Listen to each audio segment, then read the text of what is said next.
Swayam Prabha. Digital India. Educated India.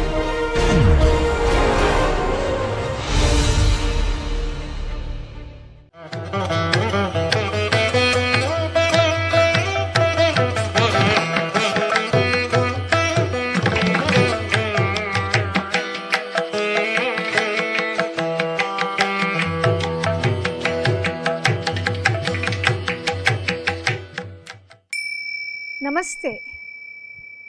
Today we are moving on to the important chapter of Natya Shastra, Samanya Abhinaya. This chapter is relevant for the dancers as well as the theatre practitioners. This talks about the Sattva, and this is one of the important chapter connected with Satvika Abhinaya. So, Samanya Abhinaya is translated as harmonious representation. Bharata says, Samanya Abhinayo nama Nyeyo Vag Anga Sattvajaha Sattve Karyaha Prayatnastu Natyam Sattve Pratishtitam. He says, the harmonious representation, that is the Samanya Abhinaya, is known to depend on the words and gestures, that is Vag Anga Sattvajaha. So, the words, gestures, and of course the Sattva. One should take special care about the Sattva, for the dramatic production has this Sattva as its base. That is, this Samanya Abhinaya, Vag Anga Sattva, combination of Vajika, Angika and Satvika as its base is Samanya Abhinaya, and that is a very important element in a dramatic production. Then he adds, Sattva Atirikto Abhinayo Jeshta ityabhidiyate Samasatvo bhaven madhyaha Sattvahino adamaha smritaha. The histrionic representation with an exuberant Sattva is superior. The one with the level Sattva is middling, and that with no Sattva is inferior. What is Sattva? The definition of Sattva. Avyakta Rupam Sattvam hi Vigneyam Bhava Samshrayam Yatha Sthana Rasopetam Romancha Ashradibir Gunaihi. So he says Sattva is something invisible, Avyakta Rupam, but it gives support to the psychological states and sentiment. Bhava Samshrayam. How? By means of the Sattvika bhavas such as horripilation, romancha, tears, ashru, etc. and similar other signs displayed in proper places and in harmony with the sentiments to be produced. So, that is how Sattva is invisible, but it gives support to the psychological states and sentiments, he says. Now, he moves on to the feminine graces and the masculine graces later. So, unless and otherwise the actor or the character presents these graces in their presentation, the bhava or the rasa will not be relished. What are they? Let us see. The shloka goes thus: Alankarastu natya jnair jneya bhava samashrayaha yavvane apyadikaha strinam vikara vaktra gatrajaha adau trayo angajastesham दश स्वाभाविकाः परे अयत्नजास्तथा सप्त प्रोक्ता bhavopabrimhitaha.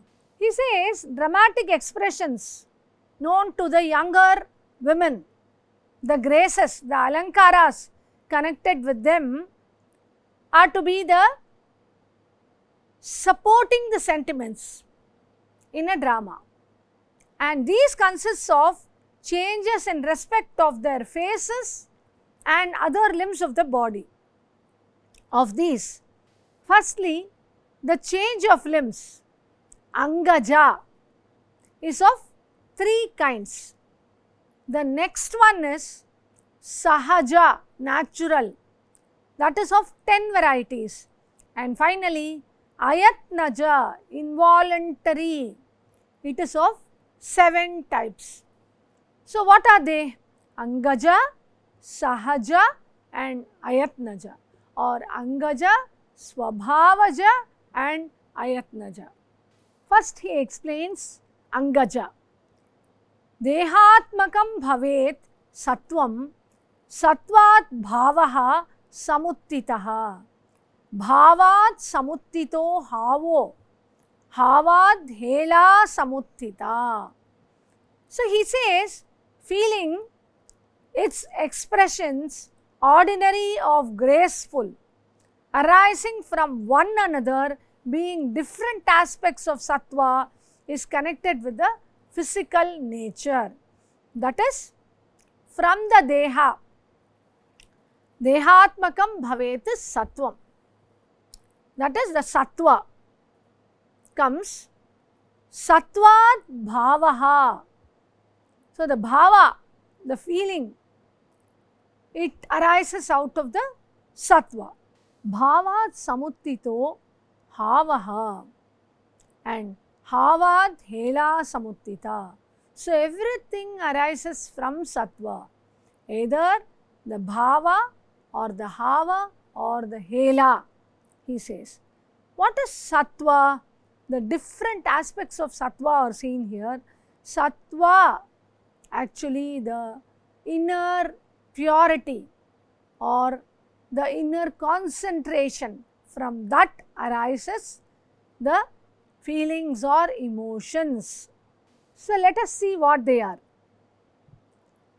Bhavo havascha helacha paraspara samuttitaha. So sattva partakes of the nature of the body. The feeling, that is bhava, arises from sattva, while its ordinary expression, that is the hava, from bhava, and its graceful expression is hela, from the hava. Sattva bheda bhavantyete sharire prakriti sthitaha. They are from the sharira of the prakriti, the character. These are the sattva bhedas arising from the sharira of the character. Now he moves on to explain what is bhava, what is hava and what is hela. Vag anga mukaragaischa sattvena abhinayena cha kaver antargatam bhavam bhavayan bhava uchyate. Bhava is so called because it's a representation, that is the bhavayan. It represents the inner feeling of the playwright. Kaver antargatam bhavam bhavayan. By means of expression coming from speech, limbs and the body or face is called bhava. Vag anga mukaragaisya. Vag, the vachana or the speech, anga, the limbs, mukaraga, the color of the face, sattvena abhinayena cha, along with the sattva, kaver antargatam bhavam, the bhava, the feeling which is there in the kavi, the composer, bhavayan bhava uchyate, which is represented, that is called bhava. Next he says, bhavasyātikritam sattvam vyatiriktam svayonishu naikavasthantaragatam bhavam tamiha nirdishet. Sattva, with excessive feeling, manifests itself in relation to persons of opposite sex, and the ordinary expression should be marked as relating to various conditions. So he says, bhavasya atikritam sattvam vyatiriktam. So this bhava is the excessive, atiriktam, the excessive feeling manifests in relation to the opposite sex. That is where Sringara creeps in here. And bhava and the ordinary expression, that is the bhava, should be marked as relating to various conditions. It can be connected with the different conditions. So this is called as bhava. Tatra akshi bru vikaradyaha shringarakara suchakaha sagriva rechako nyeyo havaha sthita samuttitaha. In the same connection, the emotion, the hava, is translated here as emotion. The feeling is bhava, the emotion is hava. Should be known as arising from the mind, chitta, and manifesting itself in changes of eyebrows. Tatra akshi bru vikaradyaha, and the rechakas of the neck, sagriva rechakaha, indicative of the erotic sentiment. Shringara suchakaha. So this indicates the Shringara element, that is the hava, which is arising from the mind and manifested through the eyes, eyebrows, the rechakas of the neck, the looks, etc., indicates the erotic sentiment. This is connected with the term hava. Then again he adds a little more. Yo vai havaha sa eva esha shringara rasa samshraya samakhyata budaihi hela lalita abhinayatmika. So everyone's ordinary feeling, which depends on the erotic sentiment and reveals itself through the graceful movements, lalita abhinaya, is called the graceful expression, hela. So what is this? Yo vai havaha sa eva esha shringara rasa samshaya. So the bhava is the feeling which comes in the mind on seeing the opposite sex. Hava is the connection with the emotion and how the eyes, eyebrows and the neck movements, rechakas, are seen. And finally, little bit of graceful abhinaya, lalita abhinaya, that is that which takes to the audience as beautiful abhinaya, and it is called as hela. So it's just a transition from the internal feeling to a slight movement of the eyes and eyebrows, and next moving on to the beautiful movements of looking towards the hero or turning away the face, etc. So let us just see the difference. So it is just a slight movement where in the bhava the feel comes on looking at a person, the internal feeling of Sringara, and the hava moves on to the eye movements, the neck movements, griva, and the expressive movements of the eyes and the eyebrows, and then hela becomes a beautiful abhinaya where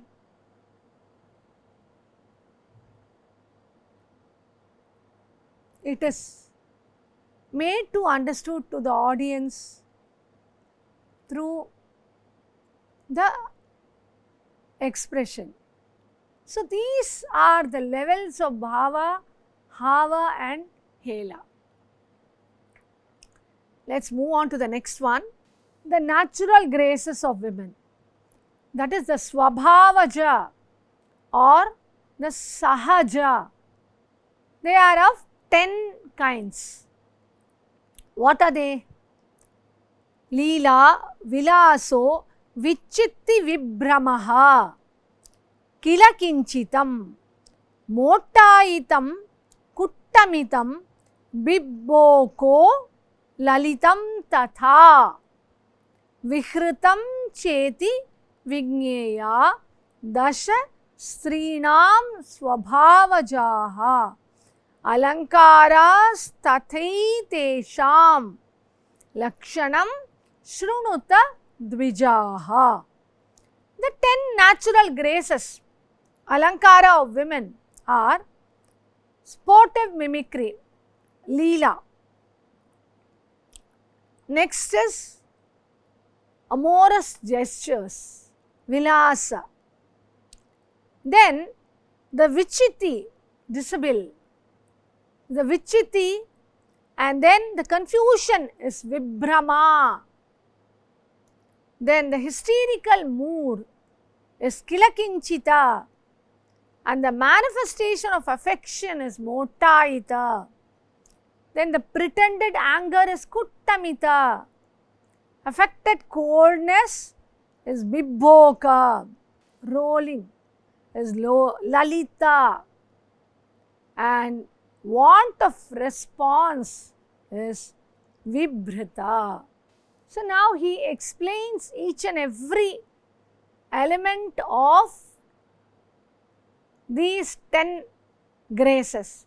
So for example, imitating the behavior of a lover by means of relevant words, gestures and alankaras which are delightful and inspired by affection.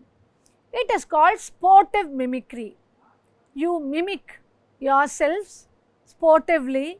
This is leela with beautiful relevant words and gestures towards the element of or towards the hero in exhibiting the Shringara or the Rati of the Rati Bhava. So this is called leela. Next is vilasa. Relevant changes of special kinds relating to standing, sitting posture, as well as gaits and the movements of the hands, eyebrows, eyes, which occur at the sight of the hero or the beloved. This is called vilasa. So naturally what happens? You stand, sometimes sit in front of the, when you see the hero, the gait, the change of gait, and the beautiful movements of the hands, eyebrows, eyes, etc. These are all amorous gestures. These happens in vilasa. Then in vichitti, the great beauty that results from the slightly careless placing of the garlands. There is a confusion. Clothes. So it can be taken as it's not a proper action, it's a slightly changed action. So the garlands, clothes, or ornaments, etc., are carelessly placed in different places. In urgency, can be in urgency, and this is called vichiti. The chitta, that there is a slight change in the mind. This is translated as disbibble. Next is vibhrama. This is actual confusion. Inversion of various items like words, gestures, dresses is the next stage of vichiti. Slightly confused, and here you are totally confused. And the sattva due to intoxication, passion and joy. This is called vibhrama, confusion. The next one is even more than that. It is to be taken as kilakinchita, or a hysterical mood. Combination of states of smiling, weeping, fear, sickness, laughter, fainting, fatigue, etc., on account of excessive passion or joy. This is called kilakinchita. Next is motayita, manifestation of affection. This occurs through leela, sportive mimicry, then vilasa again, amorous gestures, etc. When at the mention of the beloved, one is being absorbed in thought of him. So these are the stages where it is to be expressed by the Nayika. Though it is given as sahaja, which is natural, he says these are the natural ways of feelings which the Nayika will have when she is in love. So these are to be expressed by the actress, and of course these are to be brought in the composition by the composers. So this is motayita. Next one is kuttamita, pretended anger. Pretended anger arises on account of the joy and perplexity in the lover's touching of the body, the hair, the lips, etc. When actually there is a delight, he says. This is kuttamita. Though there is a delight, there is a pretended anger to turn away, to move away. Either in anger, or it can be also in shy. But here it is given as anger, and this is called kuttamita.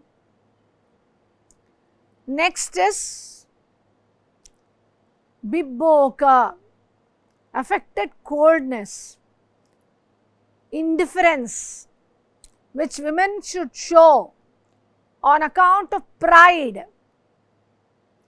After they have realized their cherished desire, the lover's heart is called affected coldness, that is, the indifference is there, and this is called bibboka.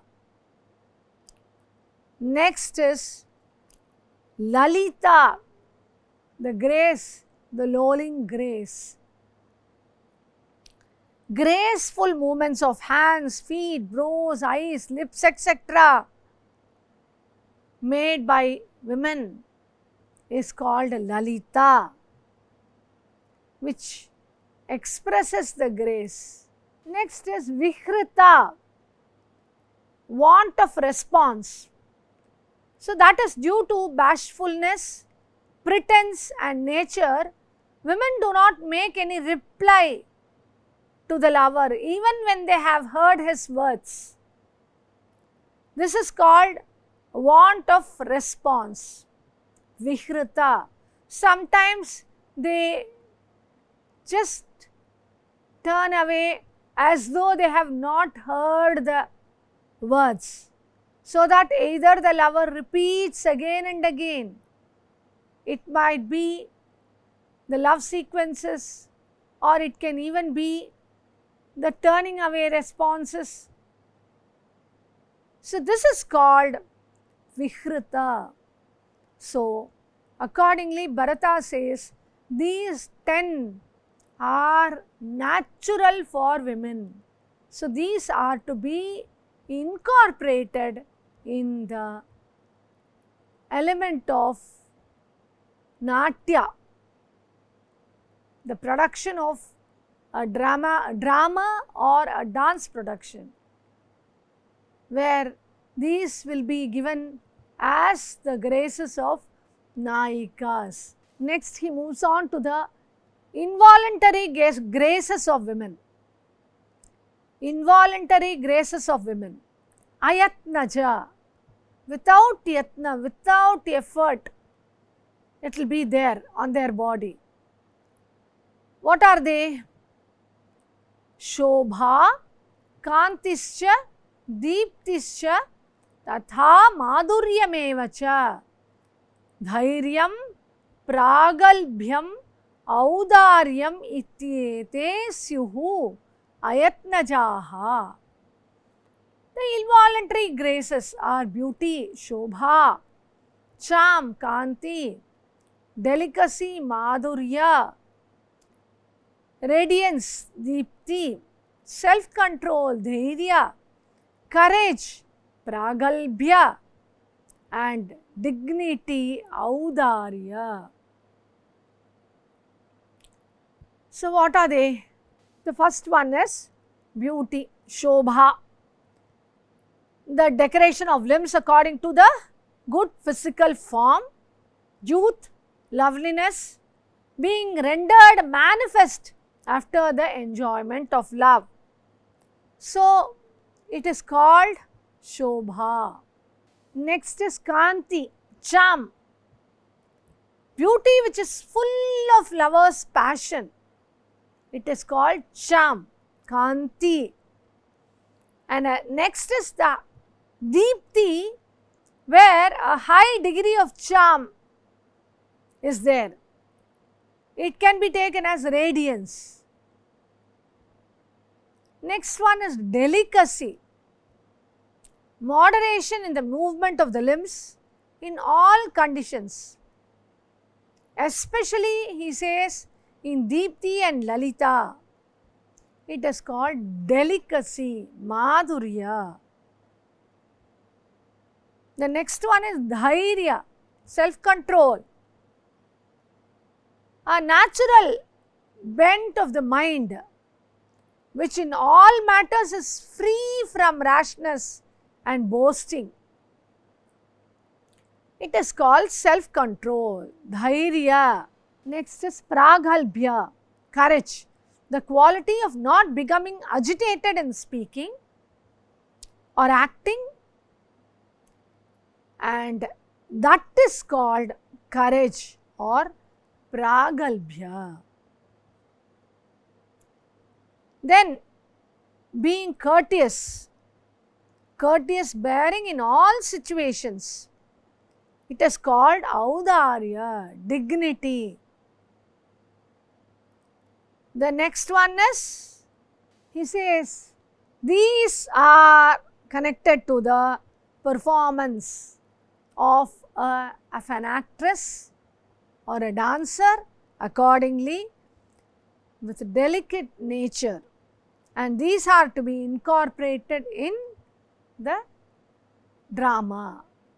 So we saw the natural graces of women given by Bharata as Angaja, which is of 3 types, then the Swabhavaja or Sahaja, which is of 10 types, and Ayatnaja, which is of 7 types. Now let us move on to the graces of men.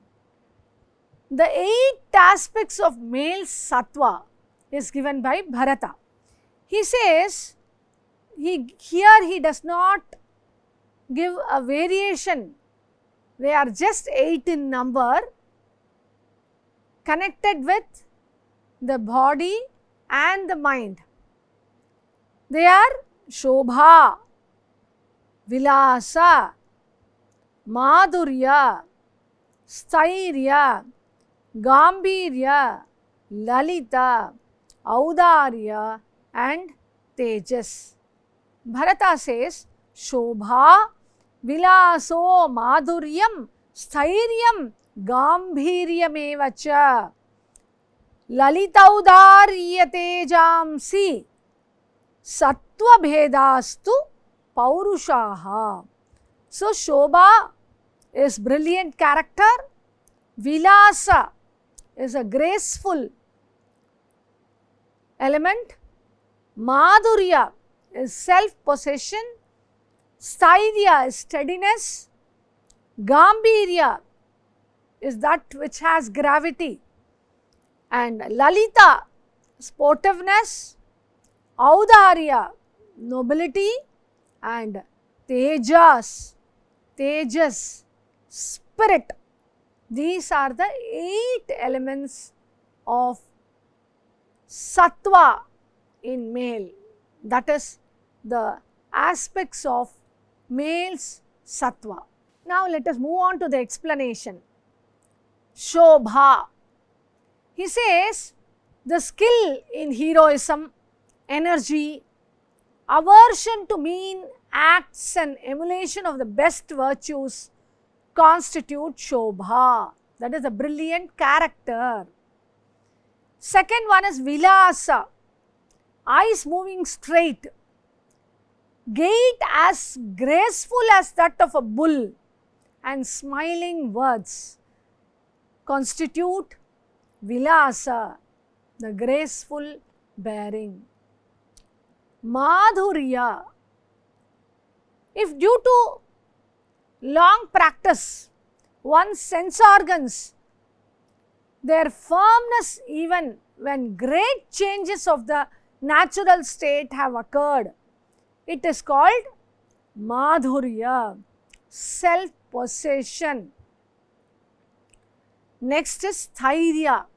He translated as tenacity, not relinquishing any undertaking relating to duty, wealth and enjoyment irrespective of its good or bad results. It is called Sthairya. So the manas is more stable. Next is gravity, Gambhirya.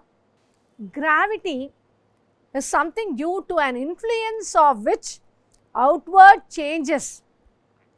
In case of anger, joy and tears do not occur. This is called Gambhirya. Next is nobility, Audarya, making gifts, bestowing favors and speaking sweet words to others as well as to one's own men. This is called Audarya or nobility. And the last one is Tejas, the spirit, that one does not tolerate even at a risk of one's own life any reproach or insult made by others. This is called Tejas or spirit. So thus the 8 Abhinayas, the 8 graces, Alankaras for men are given here. So these 8 graces are very much connected to the male characters. So we saw nearly 3, 10 and 7 graces for women and totally 8 graces for men.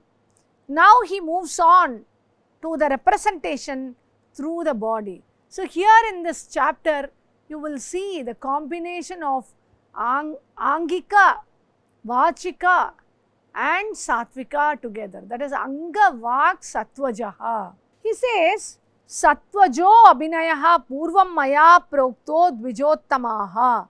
I have given the Sattva Abhinaya earlier. Shariram Chapi Abhinayam Vyakyasyam Yanupurvashaha. He says, I will now explain the histrionic representation through the Sharira. The Sharira, that is the body. What are they? They are of 6 in nature. Shadatmakastu Shariro Vakyam Sucha Ankurasthatha Shakha Natyayitam Cheva Nivrityankura Evacha. These are the 6 related to Sharira, the body.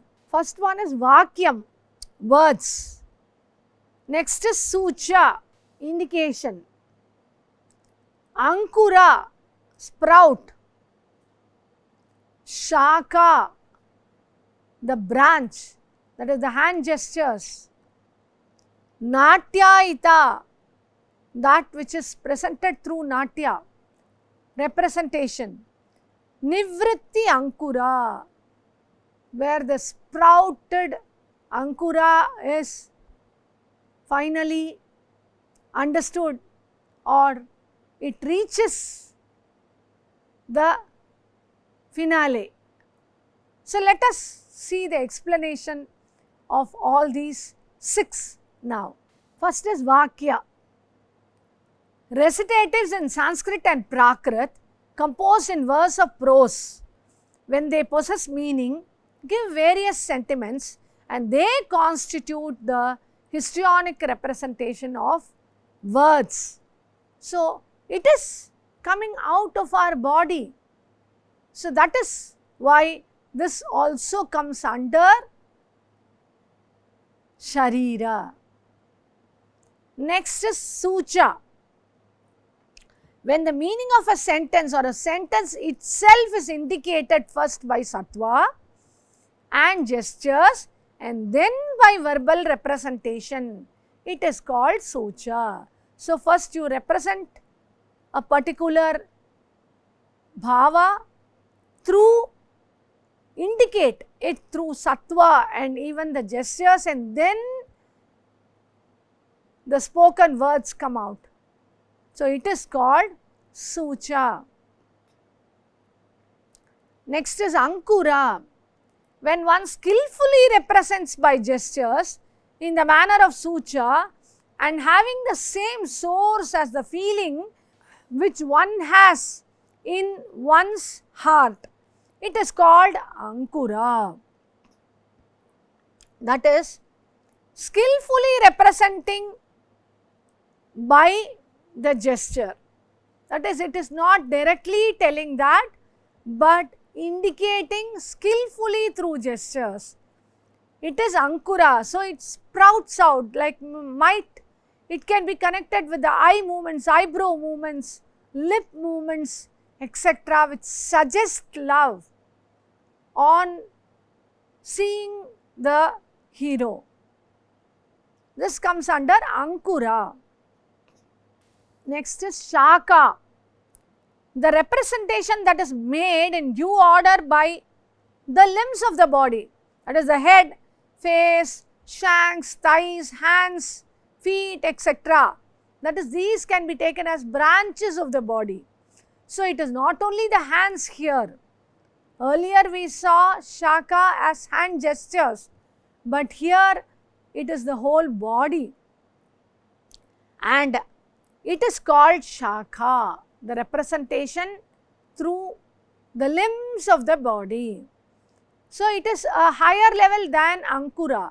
In Ankura, it is just sprouting out. I will be moving on to the next one, Natyayita. The intimation of histrionic representation, which is made at the entrance of the major character by different gestures for enlivening the time, and which lasts till the coming together of the character on the stage. It is called Natyayita. So, the actual representation of the Natya as the character enters and comes on to the center of the stage, whatever he does through the gestures, it is called Natyayita. He also adds the pantomimic representation of the dhruvas, the songs related to the particular bhava and rasa, which are made by means of delineating joy, anger, grief and the like, is also known as Natyayita. That is the presentation. That is the presentation of the songs connected to joy or sorrow, anger or grief through Natya representation. Finally, Nivritti Ankura. He says when one represents words of another person by Sucha, it is called Nivritti Ankura. So, it can be the character representing the idea of another character through indication, like the friends indicating the heroine about the hero's traits, or the hero's friend indicating the hero about the heroine. All these can come under Nivritti Ankura. So, it is to be indicated through Sucha. The Sucha is the word Nivritti Ankura, which naturally leads for a connectivity, especially in Shringara, between the hero and heroine. So, starting from the words, Vakya, the words, then Sucha, when it is indicated through gestures and then the words are spoken, then Ankura, skillfully indicating the gestures in the manner of Sucha. That is first giving the expression through the limbs and then coming to the words. Then Shaka, the representation through the whole body, the face, head, Angas, Upangas, Pratyangas, all these. Then Natyayita, the hero's actual entrance and how he expresses himself, and not only that, as he comes on to the stage, he or heroine or hero, both. The different dhruvas sung and what are the pantomimic expressions for these dhruvas connected to joy, anger, etc. When they are represented, it is called Natyayita. And finally, the Nivritti Ankura is one who represents the other person's words or other person's thoughts. It is called Nivritti Ankura. Now, he moves on to the 12 forms of verbal representation. As we saw these 6 as Sharira, now he moves on to the 12 types of verbal. What are they? He says, these are the histrionic ways connected with proper psychological states, that is the bhavas, and the sentiments, that is the rasas, that are available for the subject matter of the play. What are they? They are alapa, accosting, pralapa, prattling, vilapa, lamenting, anulapa, repeated speaking, Samlapa, dialogue. Apalapa, change of words. Sandesha, message. Atidesha, agreement. Nirdesha, specific mention. Vyapadesha, pretext. Upadesha, instruction. And Apadesha, indirect communication. These are the 12 forms of Vachya related Abhinaya. He starts explaining them. Alapa, accosting, is a sentence used in addressing a person. Next is Pralapa, prattling, irrelevant words. Usage of irrelevant words is called Pralapa. Next is lamenting, Vilapa. Words originating in a pathetic condition is called Vilapa, lamenting.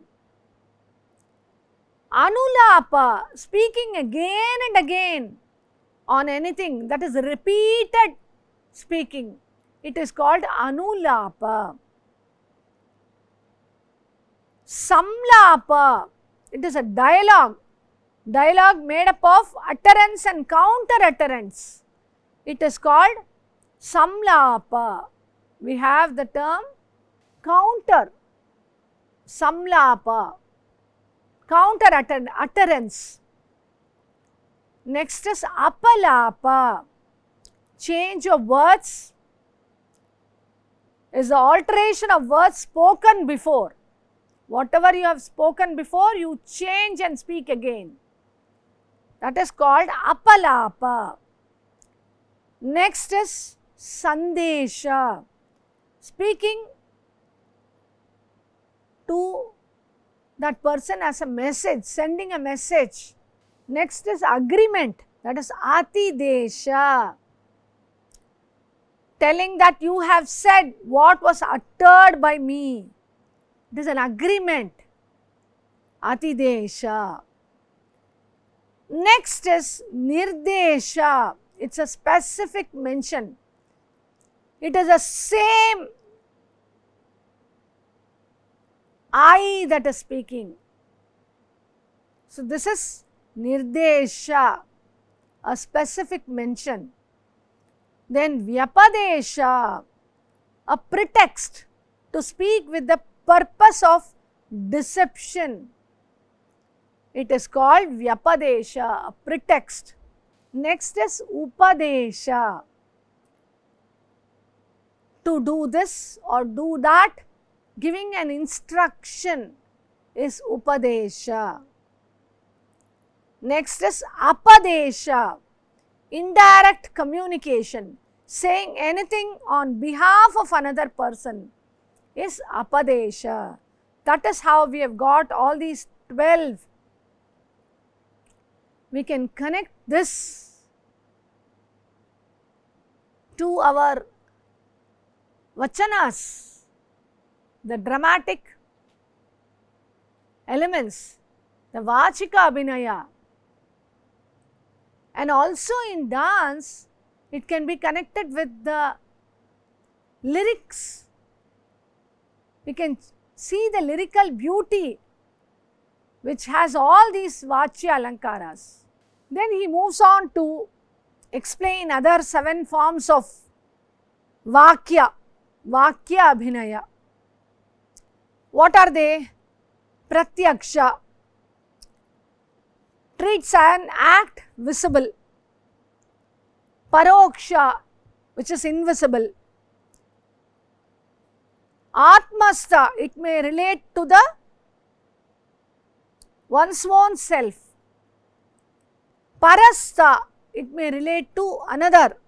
So the combination of these, permutation combination of these, he says, oh, this person is speaking and I am not speaking. It's a statement which treats a visible act, pratyaksha, affects another person, parastha, and relates to the present time. So these are all the permutation combination, and that is where we get 7 in number.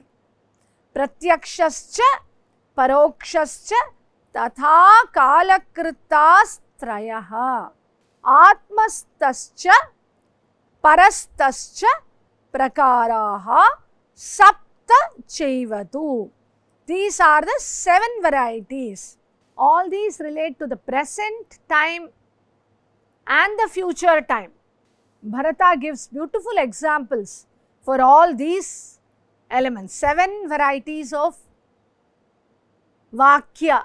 Then he gives a shloka which says, what is harmonious representation? It is that in which the effort is equally shared by the head, the face, the feet and the thighs, shanks, belly and the waist. And the experts in acting are to represent by graceful movements of the hands and delicate efforts of limbs, which are to delineate the sentiment and the psychological states. He says, Shiro Vadana Pada Uru Janga Udara Kati Kritaha Samaha Karma Vibhago Yaha Samanya Abhinayastu Saha Lalitaihi Hasta Sancharaihi Tata Mridu Anga Cheshtitaihi Abhinayastu Natyagnair Rasa Bhava Samanvitaihi.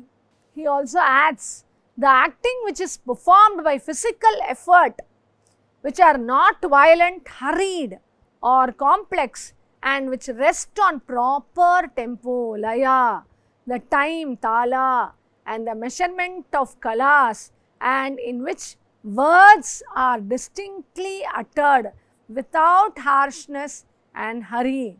It is called abhyantara, regular. So this is the very natural form of expression.